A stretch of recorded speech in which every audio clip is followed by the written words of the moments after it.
welcome back to another episode of Excuse My Grandma. It's Kim and my co-host, Grandma Gail. Grandma. We're both in a rut. No, I have to tell you, not a rut.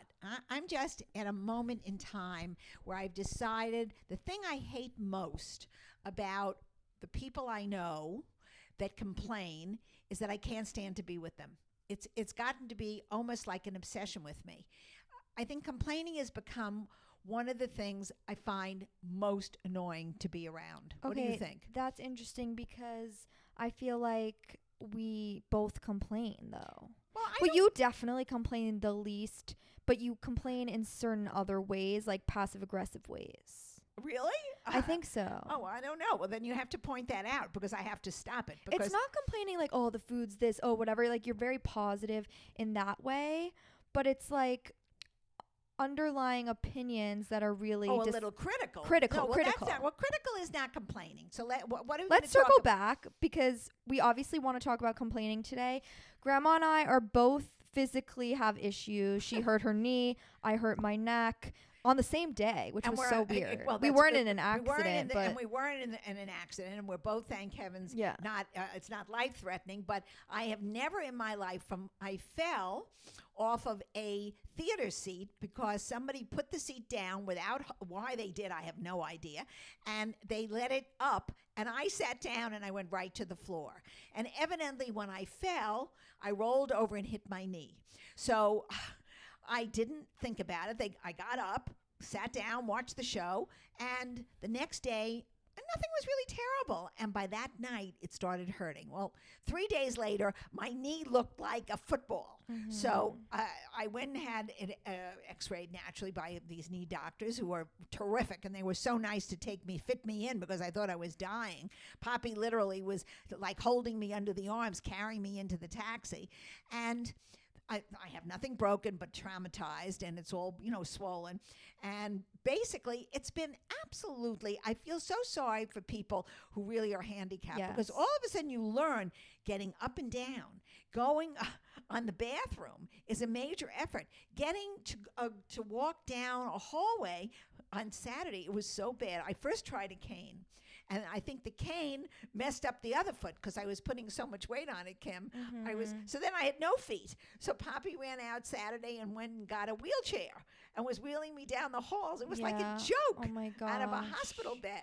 Well, thankfully it's only temporary. Yes. Well, no, I'm almost But I had now. the same thought. Like I've had this chronic neck pain, and sometimes I'll go into spasm, and when it's in spasm, it's actually like I can't lift my head or walk either. And I was staying uptown with my parents in the city where they live, and I was thinking, like, if I didn't have my mom to like help me sit up, make me food, it's the same kind of thing. It's like terrible. I feel bad for people who are either elderly or have some sort of disability who don't have that extra help, or you start to appreciate what it means to them and how we should be, going back to our other theme a couple of weeks ago of kindness, that we really have to think about all these things because you take it for granted that we're all walking around and healthy and happy, and then when something interrupts that schedule, you realize how dependent you are on other people. True. And also, like, when your physical health isn't the best, at least personally, I feel like it affects my mental health. I'm like, I start spiraling, and I'm like, oh, I'm not working out anyway. I might as well eat. Like, and when you eat badly, you don't feel great, and then you're like, oh, and also I can't see my friends, I can't whatever, and I have like a little pity party for myself. And I guess you haven't done that at all. So I don't do that. I never, life comes, there are other things that I would feel badly about, and they're much more serious. True. And it's just an annoyance, but it does show you how dependent you are for either your spouse or a friend or your whatever to help you out on these very hard days when you really can't get around yourself. So are you allowed to complain though? Like, well, I don't think you're allowed to complain that you don't like salmon or that you don't like getting up at 9 o'clock to make a bus to go on a trip. I think complaining should be something that really is serious that you're complaining about, that you really don't think the service is right, or that you are not feeling well. You have legitimate areas where you can complain. But because someone is serving salmon instead of chicken, or that you don't want to go on an early bus versus a late bus, no, you have no right to complain. I think people have to be a little more flexible. Yeah. And flexible in relationships as well, because this all goes back to relationship issues.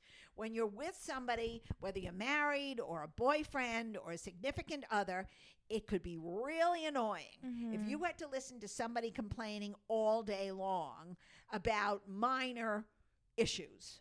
You know, no one's saying that things don't come up that are really serious and that you really want to have a conversation over, but certainly not if somebody drops a sock on the floor and doesn't pick it up. You know what?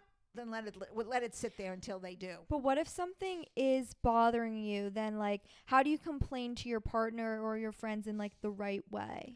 Well, that's where I think this whole episode should go. I think when you if you're living with somebody as a partner, not married, but you're living, I think there have to be parameters. People know where their boundaries are. They know whether they like certain kinds of food.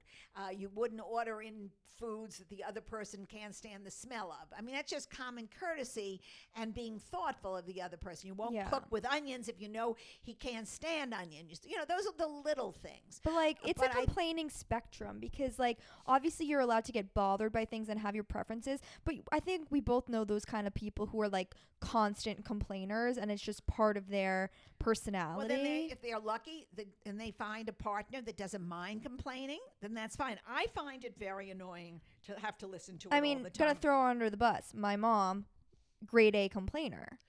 Yeah, like we know, like I have a lot of that too. Like I'm not perfect. I feel like I complain a lot of the. Well, it's something you have to work on. But like I don't know if you see it in other people and you don't like that trait, then that is an individual thing that somebody should work on and sort of try to get over, because you realize that it's an annoying habit and you don't want to get caught in that wheel and keep doing it and doing it like what you don't like in someone else. So I think, all these things, self-improvement is a very important issue in a relationship. You're together, you know what, you shouldn't complain if the guy or the girl is wearing an outfit that you think is ugly. What I would say is to the person, you know what, I've seen you in better, but this is fine, but I think next time I like the other outfit better. But like there's a difference between constructive. I think being constructive would be more of the word if you're in a relationship, that you have to be careful. See, to me, I think being constructive is more annoying than complaining. I think if, like, let's say a guy is like to me, like, constructively, hey, when you wear that outfit, I don't think it's as nice as that to me is rude, versus like complaining. Like, I don't know, I sort of feel like isn't that kind of like a trope of like the Jewish people also, like you're vetching all the time? It's like a lighthearted complaining of like, I think it's annoying. I think it's annoying, and don't blame it on the Jewish people. That's the comedian's shtick. Exactly, but that like comedic shtick that like you're complaining, whatever, like that I'm like, I don't think that's bad. Well, I think it's bad. It's funny on stage. It's not so funny if you have to live it in your own home. But it's like true. Like, okay, how many times? Okay, this is what we were going back to before of you saying you definitely don't complain about some things, but then it's also like I feel like if we went to a restaurant, you'd be like, I don't want to sit at this table. Yeah, sometimes. That's complaining. That's complaining, and you have to get a hold of it if you're doing it too much. I actually don't like sitting under an air conditioning. There's certain rules that I have about where I want to sit. But you know what? If they don't have another table, I'm not going to leave the restaurant. Right. There are really very few food things. I just don't eat it. I mean, I'm not a big foodie anyway, to be very truthful. I realized that after this Paris trip. I thought the food was just all right. I think by the food, my neighborhood restaurants here are just as good. The difference is you have the ambiance and all the things around the food that make it taste even better. I think that would be my take on a lot of this. What's the difference between complaining and having like a negative opinion? Because in like if you're at that restaurant, you're like, I don't think this food is as good as New York. Like you're allowed to have that opinion, but like, is that complaining? No, I think that's just critiquing it, and I don't think you should do it during the meal.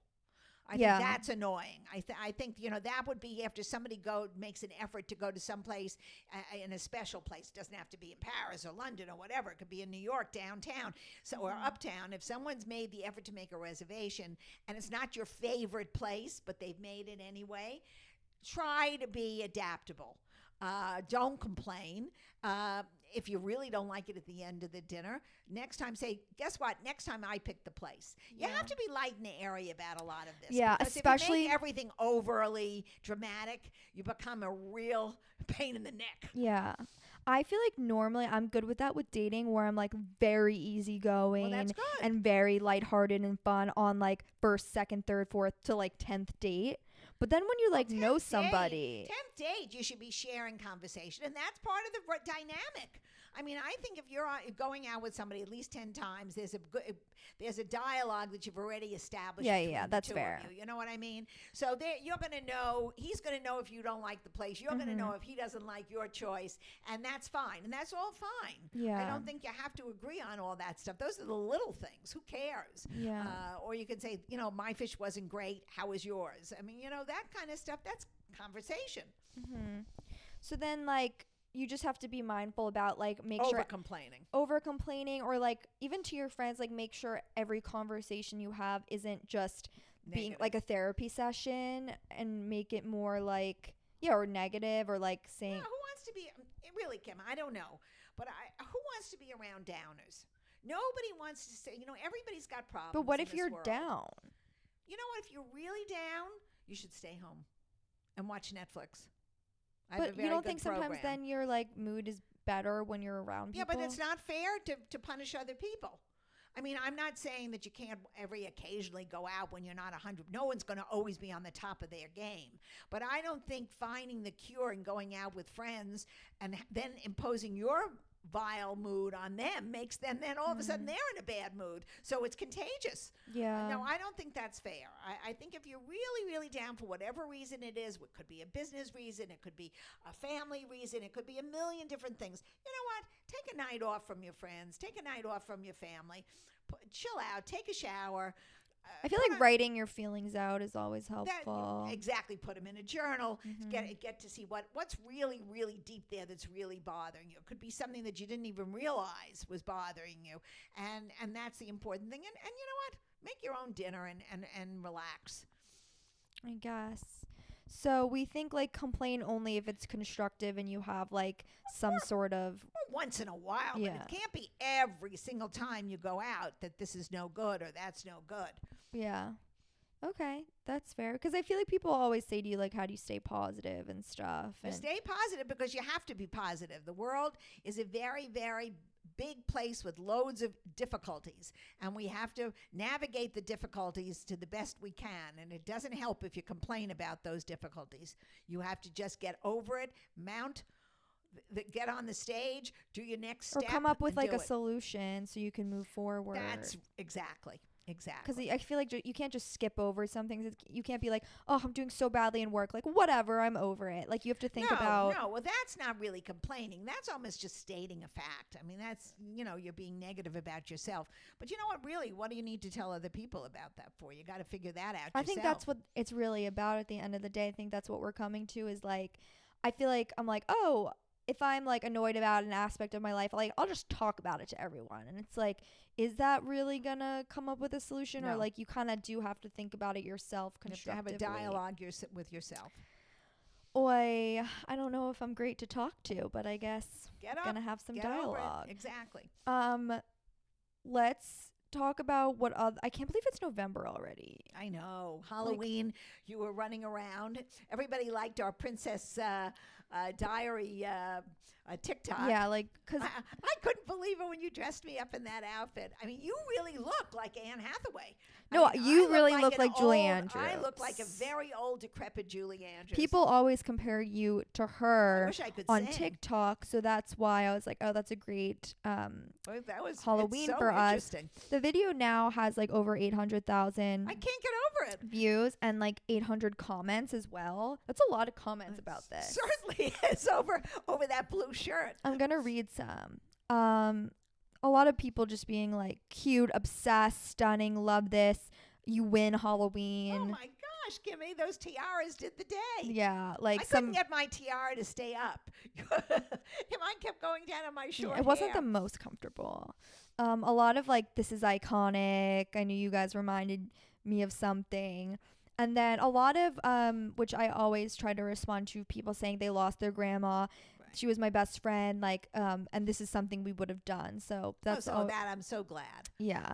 That's always good. That makes us happy. That's why we're doing this. We're doing this to uplift people. We're not doing this to bring people down. And that's really our purpose in our podcast. And we try to make fun with all the issues we do, even on TikTok. It's all meant in good fun, and we want you to enjoy it and correspond back to us and give us your feelings about all the different things we do. Yeah, it's fun to have a relationship with like people with our audience, right, and also have them be a fly on the wall to our relationship and talk about relationships. Like, right. I feel like it's all really nice to share. And another thing that like I feel like we can kind of share with our followers and with our listeners is that, well, you're looking at me like I'm gonna like say the biggest secret ever. I don't know a secret. Maybe something. Is it something I said? No, you're breaking up with me. No.